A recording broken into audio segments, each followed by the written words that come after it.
Est-ce qu'un enfant de BCK peut louer le Seigneur?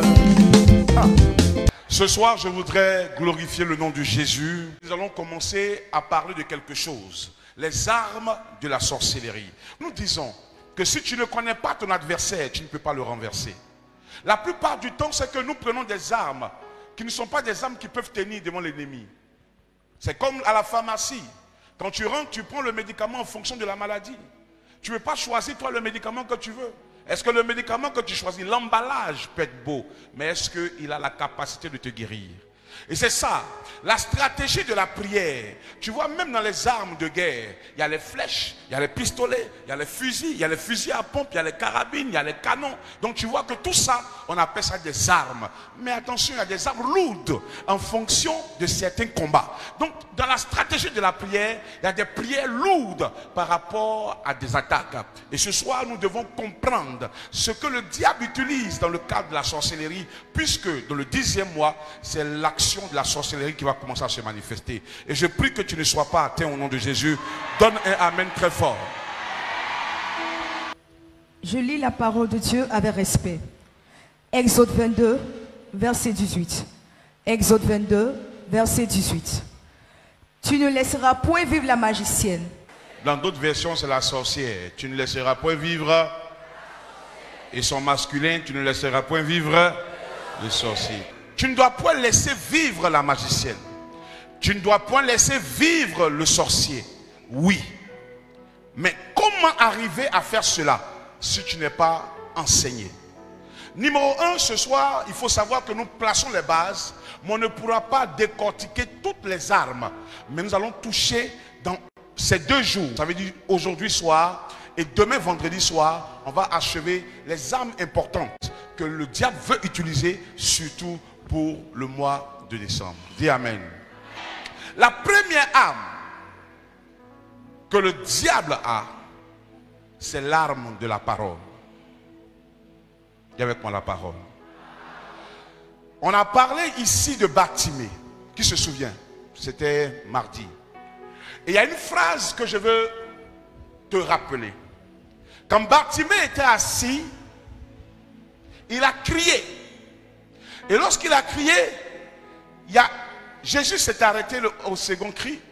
Et puis, ils ont dit, prends courage, il t'appelle.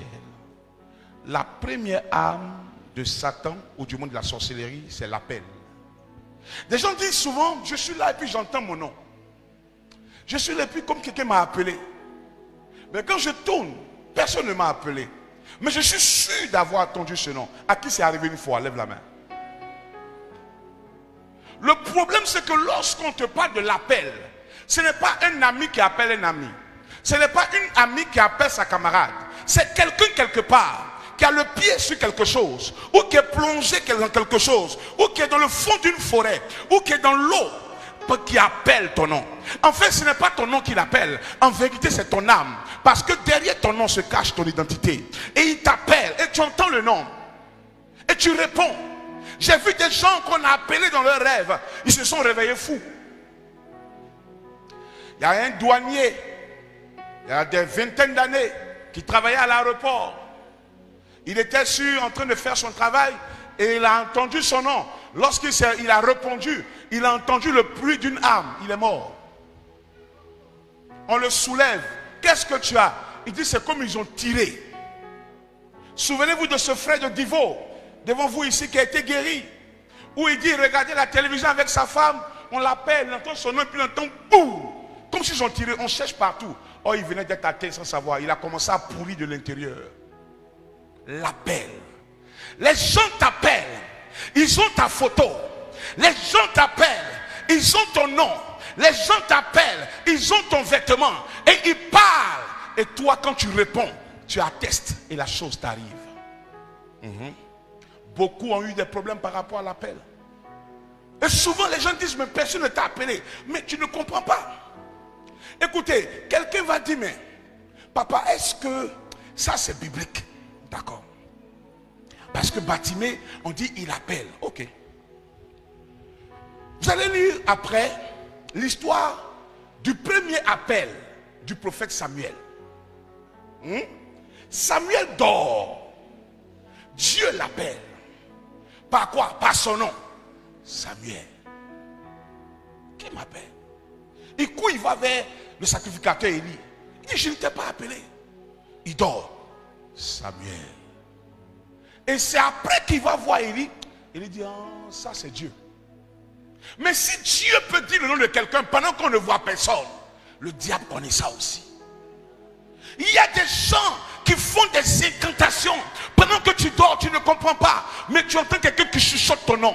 Ou bien tu as l'impression en plein plateau, tu as l'impression en pleine ville que quelqu'un a crié ton nom. C'est pourquoi fais attention de ne pas répondre à tout. Car le oui n'est pas seulement un mot, mais c'est une affirmation. Qu'est-ce qui a été dit pour que toi tu répondes oui? Qu'est-ce qui a été prononcé pour que toi tu répondes oui? La personne se trouve où? Et puis il répond oui. Il peut être là en train de faire des incantations. Et la personne, toi tu penses que c'est juste ton esprit. Oh, la personne est dans une eau sacrée, une eau ténébreuse, sur un fétiche. Et puis il crie ton nom. Et quand tu réponds, les esprits, les démons vont vers toi. Ce soir, quel que soit l'appel auquel tu as répondu, c'est annulé au nom de Jésus. Toutes sortes d'appels où quelqu'un dira ton nom pour t'envoyer une maladie, pour t'envoyer un problème, nous retournons ça à l'envoyeur au nom de Jésus. Faites attention. Et quand je parle d'appel, l'Esprit de Dieu met quelque chose dans mon esprit. Écoutez, il y a des personnes qui ne savent pas qu'on parle aussi de l'appel. Mais en parlant d'appel, parce qu'on dit j'ai reçu un appel, ça veut dire quoi? Ça veut dire quoi? Est-ce que vous savez que souvent, des numéros que vous ne connaissez pas vous appellent? Vous savez, je ne sais pas d'où sortent ces nouveaux chrétiens de 2020 qui voient tout comme non. Je sais quel numéro. Oui, monsieur, c'est pas ici. Tu parles, le monsieur ne t'écoute pas. Il récite des incantations. Toi-même, tu entends ça. Les blablabla. Tu ne comprends pas. Et puis tu es là. Tu fais quoi? Coupe. Je sais de quoi je te parle. Souvent, on peut t'appeler. Et puis on fait ça. C'est fini. Vous savez, il y a des messages que tu prêches. Et puis, c'est accompagné des témoignages et des expériences que toi, tu as vécues dans ton ministère. C'est ce qui fait que Dieu comprend ce que tu dis. Et Dieu actionne ses anges pour libérer des gens. Vous devez rester sur vos gardes. Surtout quand nous partons vers la fin de l'année. Des gens soufflent sur des choses. Qui t'appellent? J'ai parlé de cet homme. Il était douanier. Il résidait à Trècheville. Il était en fonction à l'aéroport. On n'a pas compris. Il a entendu son nom. Et quand il a répondu, un fusil. Qui veut tirer sur toi? Souvenez-vous de cet enfant qui avait 9 ans, qui avait été envoyé chez sa soeur. Et puis il disait qu'il était un tireur d'élite. Qui se souvient de cette histoire? Sa soeur, chez qui ils ont envoyé l'enfant. L'enfant est venu ici pour dire que je suis un tireur d'élite. Ah! Voilà sa taille. Les choses spirituelles ne sont pas comme des choses charnelles. Tu ne peux pas te permettre de penser comme les hommes pensent. Parce que tu n'appartiens pas à ce monde. Tu es en combat tous les jours. Ne vois-tu pas ta vie? Ne vois-tu pas comment tout est compliqué? Est-ce qu'un homme normal peut traverser ce que tu traverses? Tu as fait du mal à qui? Mais ton étoile dérange. Qui t'appelle? Quand tu dors, qui t'appelle? Quand tu prends ta douche, qui t'appelle? Il y a tellement de choses qu'on peut dire, mais on ne quittera pas ici. Des gens qui ont appelé dans la douche, elle entend la voix de son mari, il entend la voix de son frère, il sort, il tombe, on ne sait pas qui l'a poussé, sa nuque est ouverte. Ils sont malins. C'est pourquoi toi, quand ce temps arrive et que Dieu te prévient par de tels séminaires, tu dois commencer à prier pour ta vie. Prier pour ce que tu aimes. Prier pour ton église. Prier pour ta famille. Prier pour ton époux. N'attends pas le problème. Aujourd'hui, nous avons affaire à des chrétiens qui ne croient en rien, qui sont des Thomas, mais qui attendent quand le problème arrive. Maintenant, il faut les voir charger la situation. Mieux vaut prévenir que guérir. Ne réponds plus à ton nom. Et même si par réflexe, tu as répondu, souviens-toi de cet enseignement. Et dis, si jamais c'est quelqu'un qui m'appelle, aujourd'hui tu n'appelleras plus jamais quelqu'un. La déclaration est une âme. C'est avec sa bouche qu'il t'a appelé. Toi aussi tu as une bouche pour le maudire. Quelqu'un t'envoie un pistolet, envoie-le un bazooka. Au nom de Jésus-Christ de Nazareth. Et dis à quelqu'un, tu m'attaques, je t'attaque. Au nom de Jésus. Numéro 1, l'appel. Numéro 2, la nourriture. N'oubliez pas que les gens négligent où on prêche la nourriture, la nourriture, la nourriture. Les gens disent oui, ça on est au courant. Mais attention, ce n'est pas n'importe quelle arme. Parce que c'est la toute première arme que Satan a révélée face à l'humanité. Dans le jardin d'Éden, la première chose avec laquelle il a attaqué l'homme, c'était la nourriture. Rappelez-vous, c'est parce que Ève a mangé que sa vie s'est arrêtée. Parce que Adam a mangé que sa vie s'est arrêtée. Par la nourriture. Tu sais ce que tu peux perdre. Tu sais ce que tu peux perdre. Tu vois des choses qui sont jolies à manger. La sauce graine que tu aimes. Mais ils savent ce que tu aimes. Ils vont t'envoyer ce que tu aimes. Tu as une fois vu qu'on attire poisson avec quelque chose qu'ils n'aiment pas. C'est avec quelque chose que tu aimes qu'on t'attire. Moi, mon père a été empoisonné une année avec de l'huile rouge parce que c'était ce qu'il aimait le plus. Il a failli mourir. Qu'est-ce que tu aimes? Ils viendront avec ça. Fais attention à des préparations bizarres. C'est pourquoi ne mange pas la nourriture de tout le monde. Choisis et sois sûr de qui t'envoie à manger. C'est important. Il y a des personnes que Dieu t'a donné comme une famille. Des gens qui t'aiment. Et quand tu pries, tu sais qu'ils t'aiment. Tu peux manger, tu es rassuré. Mon ami, on ne mange pas parce que c'est doux. On mange parce que Dieu nous a dit de manger. Ce n'est pas une question de on mange ensemble. Tu peux éviter le poison physique. Mais est-ce que tu peux éviter le poison spirituel? Il y a des poisons qui sont spirituels.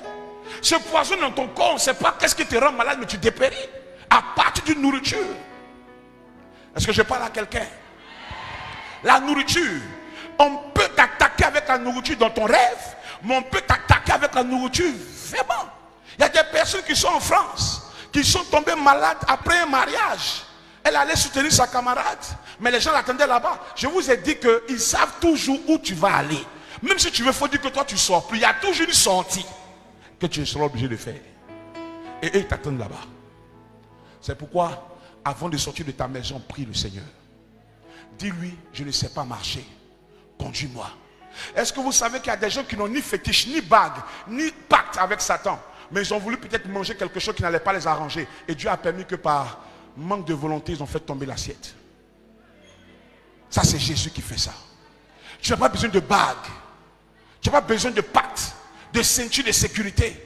L'ange de Dieu peut faire tomber la nourriture. C'est pourquoi souvent vous devez être spirituel. Quand quelque chose arrive à un chrétien, il ne pleure pas vite. Il regarde pour dire, est-ce que ce n'est pas Dieu qui veut m'éviter quelque chose? Souvent, il y a des gens qui voulaient prendre un vol. Ils ont crié, non, je veux prendre ce vol. Ce vol a explosé en l'air. Ils comprennent que Dieu l'a épargné. Souvent, quand quelque chose se passe dans ta vie, avant de murmurer, il faut comprendre que Dieu t'aime tellement que peut-être qu'il vient de te sauver la vie. Dis Amen. Dis Amen. Dis Amen. On garde la nourriture pour toi. Gardez ma nourriture, je ne suis pas loin. Je suis au niveau du banco. J'arrive, gardez ma nourriture. On arrive net. Mais ma nourriture, on avait mis ça ici. On dit qu'il y a une invitée, on lui a donné. Pourquoi? Calme-toi. Dis Seigneur, merci. Cette nourriture ne m'était pas destinée. Merci. C'est ça un enfant de Dieu. Tu vas te battre à cause de cuisses de poulet dans le mariage des gens. Sans oublier que Dieu veut te sauver la vie. Tu es fâché dans la cérémonie parce qu'ils ont mis une viande seulement sur ton truc. Événement, tu es quitté où? Je ne comprends pas ce phénomène des fêtes là. Ça veut dire que toi, tu peux payer poulet. Mais quand tu n'as pas mis 2 ailes, tu es fâché. C'est bizarre. Les DG, ils peuvent payer même coquivoire. Il n'y a pas dit poulet, il dit coquivoire, la société peut payer. Mais il dit, mais pourquoi ils m'ont servi comme ça? Mais va payer. La vie est tellement simple, mes amis. Quand quelque chose t'arrive, enfant de BCK, réfléchis et bénis Dieu. Dieu t'aime trop. Les hommes peuvent voir que Dieu t'a abandonné, mais Dieu, lui, sait qu'il t'a aimé. La nourriture peut être un moyen de transmission de problèmes. Des gens ont mangé ce qu'ils ne devaient pas manger et leur vie s'est arrêtée. Alors dans le mois d'octobre, peut-être que quelqu'un prépare une nourriture. Peut-être contre toi ou peut-être contre ton enfant. Ton enfant peut-être va chez quelqu'un à une fête ou quelque chose en vacances. Il y a des problèmes là-bas, il y a des situations difficiles. Aucune personne ne peut veiller sur sa propre vie, à plus forte raison sur la vie de ses enfants. Il n'y a que Dieu qui veille sur chacune de nos vies. C'est pourquoi ce soir je veux lui dire, veille sur chacun de mes enfants, veille sur chacune de mes enfants, veille sur les enfants de leurs enfants, veille sur leur famille, et qu'aucun malheur ne vous atteigne au nom de Jésus, qu'aucune nourriture empoisonnée ne vous atteigne au nom de Jésus, que toute nourriture envoûtée retourne à l'envoyeur. Lorsqu'il mangera sa nourriture, que le poison se transporte là-bas au nom de Jésus. Si quelqu'un était là ce soir et que dans ton corps il y avait une maladie à cause d'une nourriture mystique, qu'à partir de cette nuit, que tu puisses vomir cela au nom de Jésus-Christ de Nazareth. Dis Amen 3 fois et reçois. Dis la nourriture. Dis la nourriture. Quand je parle de la nourriture, ce n'est pas seulement le poulet préparé.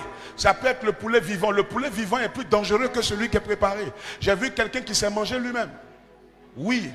Ils lui ont offert un coq. Or, le coq, c'était lui-même. Donc, faites attention. Faites attention. C'est important. Dis Amen. Dis Amen. Dis Amen. La nourriture, parce que quand on parle de nourriture, on n'a pas le temps pour bien toucher, le temps est déjà parti. Mais sinon, ce n'est pas seulement la préparation. Souvent, même un animal, et comme ils arrivent souvent à tuer des gens, c'est au funérailles. Parce que chaque parent un jour va partir. Nous aussi nous partirons. Nos enfants aussi partiront, c'est la vie. Mais nous prions pour que ce soit le jour où Dieu décide. Dis Amen. Souvent, Dieu ont perdu leurs parents. On dit, c'est une coutume là. Il faut que tu tues bœuf pour qu'on dise que tu as enterré ton père. Tu bœuf pour que tu as enterré ta mère. C'est normal. Chez nous les ouais, c'est important. Donc quand tu t'envoies là-bas et que tu fais ce genre de choses, il faut savoir faire. On dit qu'on t'envoie, il faut savoir t'envoyer. Frère, il y a des gens qui veulent aller voir la bête que tu vas faire. Évite. Que eux veulent voir le bœuf. Non. Trouve la méthode. Parce que quand ils voient, ils font ce qu'on appelle les transferts. Le bœuf là c'est de la nourriture. C'est un bœuf normal. Ils envoient le bœuf quelque part, loin là-bas. Et puis ce n'est plus un bœuf normal, c'est toi-même qui es dans le bœuf. Lorsqu'on vient d'égorger le bœuf, tu as vu, mais c'est toi qui viens de mourir comme ça, il n'y a plus rien à faire pour toi. Donc tout ce qui est nourriture peut être un moyen. Que ce soit nourriture vivante ou nourriture préparée, ça peut être un danger. Que Dieu t'éclaire. Même si cela arrive dans 10 ans, que Dieu t'éclaire. Que Dieu te donne le discernement. Ce qu'on appelle discernement, c'est le truc, le petit tic pour te dire qu'il y a quelque chose qui ne va pas. Que Dieu te donne cela. Dis Amen. Donc, j'ai parlé de l'appel, j'ai parlé de la nourriture. Troisième chose, dis avec moi, la monnaie. En fait, vous allez voir qu'il y a des grâces qu'on prend dans la vie de quelqu'un. On n'a pas besoin d'appeler ton nom. On n'a pas besoin de préparer. Mais c'est un geste anodin, mais on a pris ta gloire comme ça. Pardon, est-ce que je peux avoir 5 francs? Ou mais je peux avoir 500 francs. Il faut avoir peur des deux choses là. 5 francs, 50 francs, 500 francs. C'est ton âme. C'est pourquoi ceux qui vont souvent chez des féticheurs, tu donnes tout, ils disent, il faut mettre 5 francs dessus. Et toi tu dis, est-ce qu'il y a 5 francs? Et tu vois ça en petites pièces. Quand vous voyez les choses là, remarquez pour voir, mais si c'était normal, pourquoi ils demandent? La dot, on dit quand tu finis de payer, il y a un vieux qui t'a. Nous on veut 5 francs. C'est la gloire du mariage. Tu ne te marieras plus jamais. Ton mari et toi bagarre. Vous vous arrêtez à la dot, pas de mariage. Parce que ta gloire a été vendue. Tu vas chez le féticheur, tu finis, il dit non, moi je ne veux pas beaucoup d'argent. Dépose 500 francs seulement pour le fétiche. Toi tu dis, ah il est moins cher. Parce que tu ne veux pas payer 10 à l'église. Ça c'est. Oh, tu as donné plus que la dîme. C'est ton âme.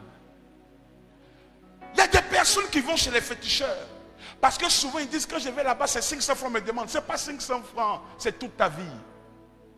À chaque fois que tu déposes quelque chose qui a la marque de 5, c'est la grâce de ta destinée. Ou tu penses que les féticheurs enlèvent ce qu'ils donnent aux gens. Les féticheurs sont les plus grands troqueurs. Tu sais ce qu'elle avait dit? On prend ici, on donne ici, on prend là-bas, on donne ici. C'est eux. Parce qu'ils sont des voleurs. Lorsque tu vas chez eux, ils prennent pour toi, ils donnent à l'autre. Tu as l'enfantement, on t'arrache l'enfantement. C'est pourquoi des femmes font un enfant, mais après ne peuvent plus faire. Elle dit, mais comment ça? Moi, je n'ai pas de problème d'enfantement, mais entre ton premier enfant et ce que tu veux faire, tu es passé où? Souvent, tu as laissé ton ventre là-bas, ton utérus là-bas, tes ovaires là-bas. Et quelqu'un qui vient, ils vont elle aussi lui promettre quelque chose. Elle va donner sa vie, on va lui donner un semblant de choses. Est-ce que quelque chose qui n'est pas pour toi, ça peut marcher longtemps? Ça peut marcher longtemps. Quelque chose qui va pour toi, on met dans ton ventre, ça peut marcher longtemps? Ça peut pas. Donc du coup, il y a des personnes à qui on donne un semblant de gloire. Et puis un coup ça s'arrête. Parce que ce n'est pas pour toi, il a volé ça quelque part. Donc c'était pour te faire miroiter. Faites attention. Les dots où on dépose l'argent.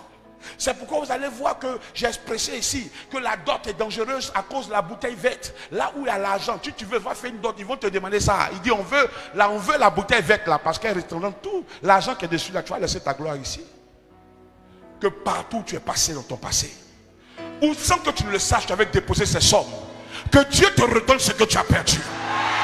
Dans le nom de Jésus. Oh, dis-moi bien amen, dis-moi bien amen, dis-moi bien amen. Que Dieu te redonne cela. Dans le nom de... Dis avec moi la monnaie.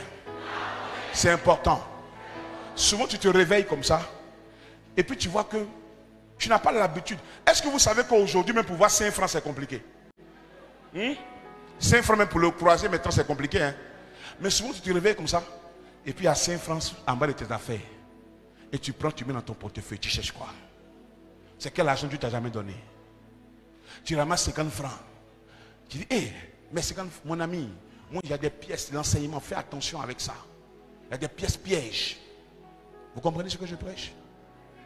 Vous comprenez ce que je prêche? C'est l'expérience du ministère. C'est avec ça qui piège des personnes. Tu prends ça, tu mets dans ton argent. L'argent est transféré quelque part. Et toi, tu vis maintenant ce qu'on appelle la difficulté. Si on veut rentrer dans les témoignages, on ne pourra pas finir l'enseignement. Amen. On ne pourra pas finir l'enseignement. C'est pourquoi j'ai dit, et je répète, faites attention aux enfants qui sont au feu.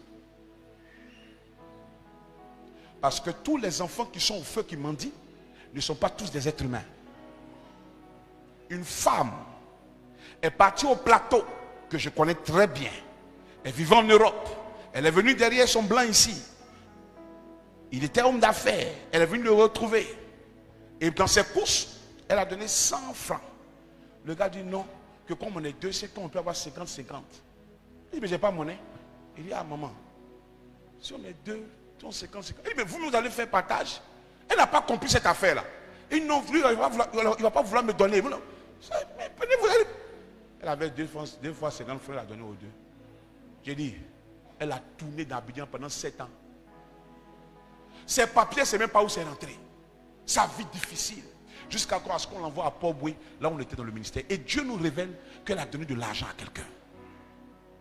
Est-ce que vous comprenez ce que je prêche? Ça veut dire que souvent tu peux aider quelqu'un, c'est bien. Mais il y a des aides qui peuvent te terminer. Tu n'as jamais vu ça? Nous, on a vu ça sur le terrain de Koumassi. Un lieutenant de Haut-Forêt qui est allé au village. Son oncle l'a rencontré à la sortie du village. Il lui a dit, est-ce que je peux avoir un peu d'argent? Il a donné la somme. Or, le monsieur a pris ça pour aller parler au fétiche. Le monsieur, on le paye. Il dépose son nom sur la table. L'argent disparaît. On a vécu ça, les vidéos sont là. Donc quand je prêche, je ne prêche pas seulement, mais je donne aussi le témoignage du ministère. Faites attention à qui vous donnez de l'argent. Il y a des gens qui sortent de l'eau à une certaine période de l'année. C'est semblable aux personnes qui sont dans les bars. Le bar, tu vois, le gars est chic. La go est chic. Elle n'est pas humaine. Les corps sont réquisitionnés. Parce que quand l'homme meurt là, ça retourne en bas. C'est l'esprit qui monte. Le diable, lui, on lui a donné la terre. Le jour où le serpent a péché, qu'est-ce que Dieu a dit? Tu mangeras la poussière de la terre. Donc la terre, la poussière, je te donne ça. Donc tout ce qui est corps humain, ça pourrit, ça répare. Le diable récupère. Il prend cela pour s'habiller. Et il sort. La forme que tu aimes, le teint que tu aimes, le genre que tu aimes, les jeux revolver que tu veux, il a ça. Même jeu fusil, il a ça. Et que tu finis, tu ne comprends plus. Le monsieur, il ne t'appelle plus, il a disparu. Mais ta vie, tu ne la comprends plus jamais. Faites attention. Il y a une femme qui est devenue folle qu'on a envoyé un camp de prière à Gonzagueville jusqu'à ce qu'elle arrive dans notre église. Elle a fini de sortir avec quelqu'un. Ils sont allés maintenant au bar. Ils sont devant le miroir, elle danse, elle regarde, elle voit qu'elle danse seule. Ce sont des choses qui existent. C'est pourquoi ce monde-là, tu vois les gens passer, mais tu ne sais pas qui est qui. Quand je vais avec ma femme à Djamé, je suis là et je comprends que le monde est spirituel. À Djamé, ceux que vous voyez qui sont remplis là, ce n'est pas seulement que des êtres humains. Que Dieu nous libère. Que Jésus nous libère au nom de Jésus. Dis Amen fort. La dernière chose que nous voyons avant de prier, c'est le miroir. Tout sorcier a un miroir. Dis miroir. Le miroir permet de faire quoi? De pouvoir appeler l'âme de la personne.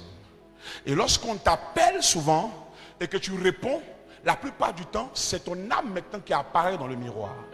Et ton âme maintenant lui donne des instructions. On te juge à travers le miroir. Le miroir, en fait, est le sujet de ce qu'on peut appeler une zone de sentence. On te convoque et tu ne peux pas parler. Parce que dans le royaume des ténèbres, il y a une seule personne, à part eux, qui peut parler là-bas. Qui connaît son nom? C'est Jésus. C'est lui qui est l'avocat, qui peut apparaître là-bas et eux tous sont en bas. Et puis il dit, libérez-la, c'est ma fille. Libérez-le, c'est mon fils. C'est pourquoi il te faut Jésus ce soir. Parce que tu peux être à BCK, mais si tu n'as pas Jésus, qui va apparaître la nuit? Qui va parler lorsqu'ils vont te capturer? Qui va parler lorsqu'ils vont tenter de te faire du mal? C'est Jésus qui va apparaître et qui va dire, libérez mon enfant. Elle a trop souffert, personne ne la touche. Libérez mon fils, il a trop souffert, c'est terminé. Et c'est ce qui va arriver aujourd'hui. Quel que soit le miroir où on avait appelé ton nom, Jésus-Christ va aller casser ce miroir. Au nom de Jésus, dis Amen fort. Dis Amen fort. Le miroir, cette âme, ils ont ça. Et c'est avec ça qu'ils voient ta vie. C'est avec ça qu'ils te voient aller à l'ambassade. C'est dans le miroir qu'ils savent que tu veux te marier. C'est dans le miroir qu'ils savent qu'il y a une nouvelle personne qui te dit je t'aime. C'est pourquoi la personne à qui il vient, ça marche. Parce qu'ils ils vont pas. C'est maintenant ils viennent de voir. Et 3 jours après, ils commencent à changer. Parce qu'en fait, maintenant qu'ils ont vu, ils attaquent. Les gens sont toujours venus vers toi. Mais c'est pour rester là que le problème. Parce que quelqu'un voit ce que tu fais. Toi, tu penses qu'on ne me voit pas. Au village, on ne me connaît pas. Le miroir. Le miroir leur permet de voir jusqu'à où tu es maintenant. À quel niveau tu es. On l'a beaucoup attaqué. Ah, c'est dans cette clinique-là qu'elle s'en va. D'accord. Donc, on va maintenant embrouiller là-bas pour ne pas qu'ils voient la maladie. Donc, on te voit que tu as ton rendez-vous. On dit tu as ton rendez-vous dans une semaine. Eux aussi s'apprêtent. Lorsque la machine commence à mettre les rayons, ils brouillent. Donc, on dit, madame, on ne voit pas de quoi vous souffrez. Quelle maladie qui ne peut pas être visible si on ne brouille pas la machine? Tu comprends? Le miroir. Et le miroir, dans la Bible, une femme s'appelait la sorcière d'Endor. La sorcière d'Endor est celle, quand Saül, le roi d'Israël, a dit, il ne veut plus de personnes qui invoquent les morts. La sorcière d'Endor était la seule qui était encore là, qui exerçait. Mais pourquoi elle était redoutée? Parce qu'elle avait un miroir. Et ce miroir lui donnait la force de faire monter les morts. Et donc lorsque tu as besoin de parler à ton parent qui est mort, elle a la capacité par le miroir d'attirer le mort et de revenir. En vérité, ce n'est pas le mort, mais c'est un esprit malin qu'elle attire pour revenir. Dis Amen. Mais ce miroir ne pourra pas t'atteindre. Dis-moi pourquoi et on commence à prier. Parce que Christ en toi.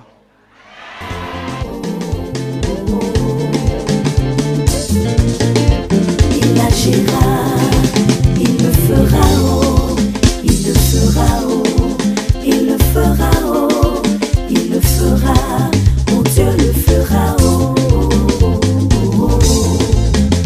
fera. Joue-moi la batterie.